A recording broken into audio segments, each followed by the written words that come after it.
Nehir episodul 10. Te va ține în suspans cu accidentul lui Nehir și Nazım, logodna lui Tarık cu Fulia și dovada de infidelitate a Zahrăi. Tarık, care s-a îndrăgostit, nebunește de frumoasa Nehir, îi mărturisește cât de mult o iubește și îi propune să fugă împreună, cât mai departe și să înceapă totul de la zero. Dar Nehir este foarte dezamăgită de el și îi reproșează că s-a folosit de situație ca să se răzbune pe Nazım și îi spune că nu vrea să-l mai vadă niciodată.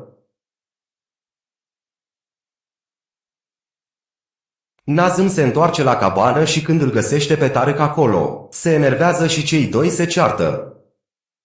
Bineînțeles că Nehir intervine și după ce îl potolește, îi spune lui Tarık să plece și să-i lase în pace. Cu toate acestea, se creează o atmosferă tensionată între cei doi, deoarece Nazım realizează că nu vor scăpa niciodată de Tarık. El îi propune lui Nehir să plece împreună de acolo, dar fata îl refuză pe motiv că s-a săturat să tot fugă.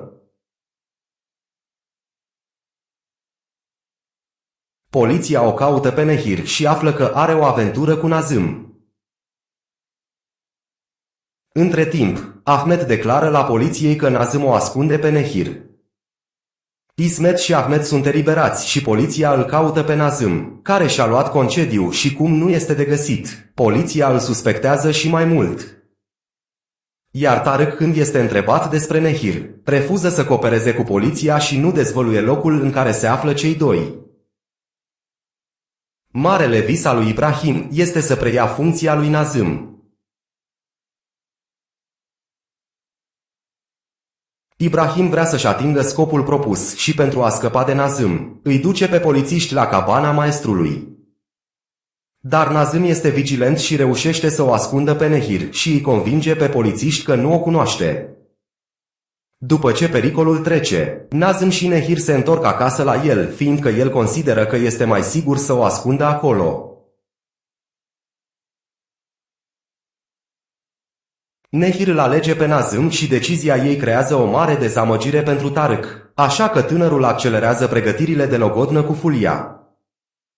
După toate minciunile și urmările lor, între Nazım și Nehir apar mici neînțelegeri și cei doi îndrăgostiți nici măcar nu se pot privi în ochi unul pe celălalt, însă sunt conștienți că nu vor să se despartă niciodată. Tarık, care vrea să o rănească pe Nehir, le face o vizită împreună cu Fulia și îi invită pe amândoi la logodna lor. Nehir, care are o luptă interioară din cauza sentimentelor contradictorii, acceptă invitația lui Tarık. Decizia ei îl face pe Nazım gelos, deoarece el crede că Nehir s-a îndrăgostit de rivalul său și că tânăra vrea să meargă la logodnă în speranța că Tarık se va despărți de Fulia.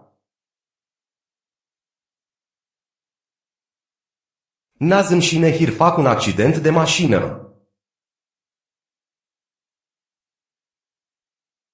Pe de altă parte, Nehir vrea să se predea poliției mai degrabă decât Nazım să fie acuzat din cauza ei.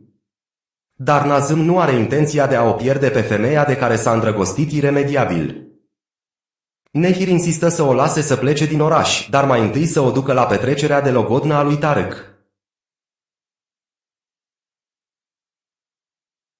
În trafic, cei doi se ceartă și fac un accident de mașină. Din păcate, Nehir este grav rănită și Nazım o ia în brațe și pornește disperat în căutarea unui ajutor.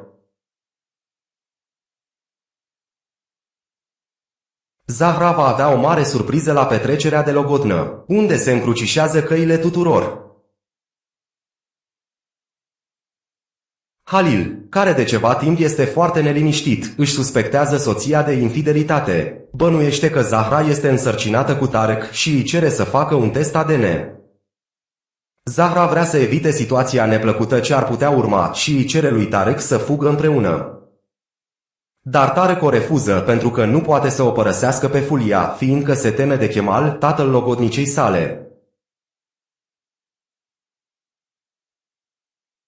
Ibrahim, care se dovedește a fi un mare profitor, are un video cu Tarık și Zahra sărutându-se și îi șantajează pentru bani. Însă Zahra îl convinge pe Ibrahim să o ajute să-l constrângă pe Tarık și împreună îl amenință că vor arăta filmarea la petrecerea sa de logodnă cu Fulia. Dar Tarık nu cedează șantajului și asta îl scoate din minți pe Ibrahim, care pornește filmarea în văzul tuturor invitaților. Exact în acel moment apare Nazım cu Nehir în brațe și toți invitații își îndreaptă privirile spre femeia rănită din brațele lui.